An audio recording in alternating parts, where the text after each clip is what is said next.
Bonjour, peux-tu te présenter en ta qualité de sculpteur? Eh bien, bonjour Anne, oui, je m'appelle Thierry Boulanier, je suis sculpteur et je suis installé à Briançon et dans la vallée de la Clarée également.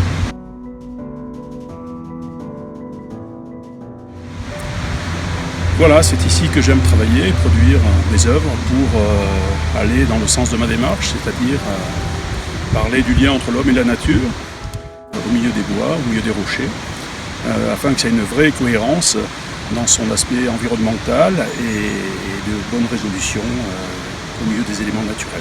Puis dans ce carré de nature que j'affectionne particulièrement, le Briançonnais, puisque c'est là que j'aime bien me retrouver en permanence. Donc il y a 20 ans, j'ai commencé ce jardin de sculpture. Chaque année une installation de plus, là on arrive à une trentaine d'installations. Et la beauté des choses fait que pendant la saison d'été, des gens viennent visiter, prennent plaisir à photographier, des gens passionnés de culture. La notion de visiteur, pour moi, est surtout devenu, le visiteur est plutôt devenu un regardeur. C'est quelqu'un qui va venir partager l'instant et regarder qu'est-ce qui se passe à l'intérieur de cette nature. Et bien souvent, ce sont des visiteurs contemplatifs qui aiment vivre l'instant, découvrir le vent qui passe entre les arbres, entre les branches des arbres, entre les sculptures. Bien souvent, ces regardeurs sont des gens passionnés de culture qui font toutes les expositions, les musées, les galeries, etc. Dans le Briançonnais, c'est vrai que ça leur fait un pôle culturel supplémentaire. Et même si ce n'est pas très connu encore, ces gens reviennent avec leur famille, reviennent avec leurs amis. C'est un signe, pour moi, c'est un signe que ça leur a plu. Ils reviennent les années suivantes, ils viennent discuter, ils viennent voir les nouvelles installations.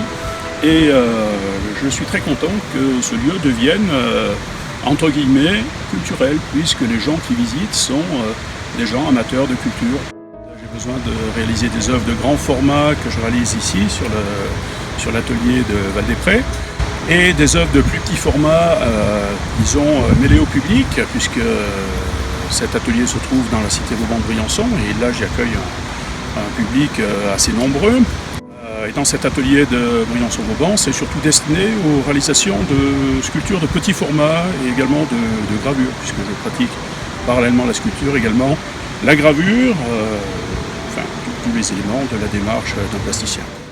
Je suis venu dans mon atelier pour les sculptures petit format à la rue du Temple. Donc, la rue du Temple, qui est cette rue qui va de la porte Pignerol jusqu'à la collégiale de Briançon, rue appelée par les Briançonnais la rue du vin.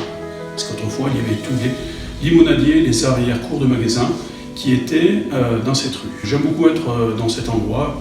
Pourquoi? Je ne peux pas vous le dire. C'est comme ça. J'adore les vieilles rues de Briançon et c'est là que j'aime travailler. Donc le matin, je suis sur le jardin autour des œuvres de grand format et l'après-midi, dans mon atelier, tranquille, rue du Temple. Souvenirs de la cité Vauban. La cité Vauban, c'est avant tout mon enfance. C'est déjà dans cet atelier que je voyais mon père travailler les meubles il y a une cinquantaine d'années. Et je venais jouer au milieu des copeaux et des chutes de bois.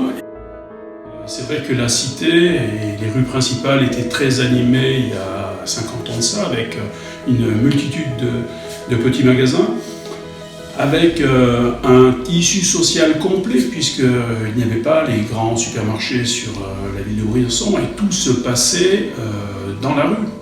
Il y avait les épiciers, les boulangers, les courses de proximité, etc. Et tous ces magasins étaient ouverts.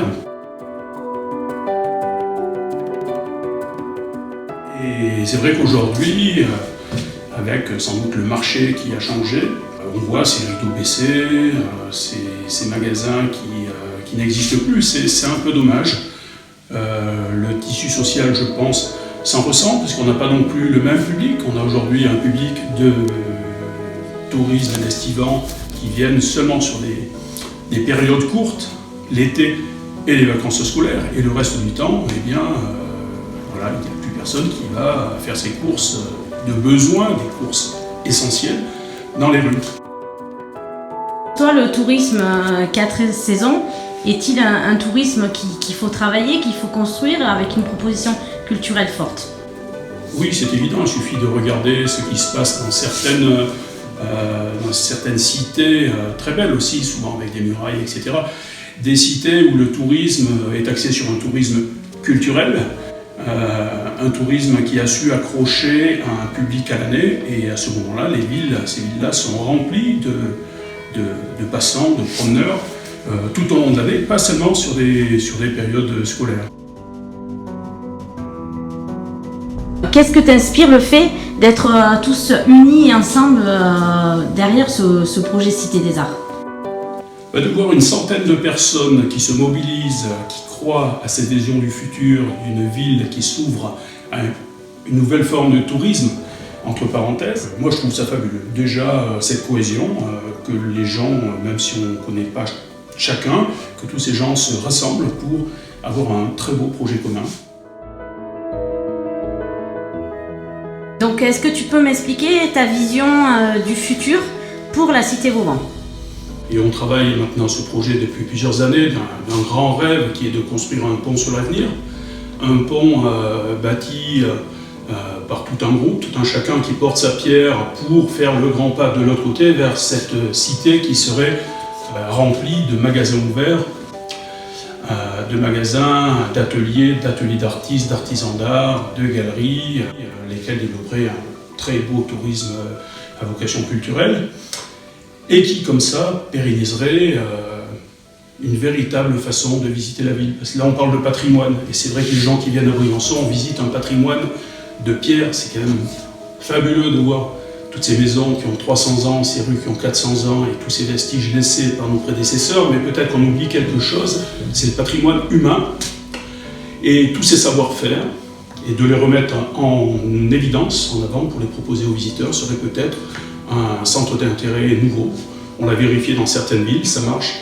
Je trouve qu'ici, c'est pour moi ce petit rêve du futur, aller vers non plus un tourisme pour touristes, mais une visite de gens qui s'intéressent à ce patrimoine humain.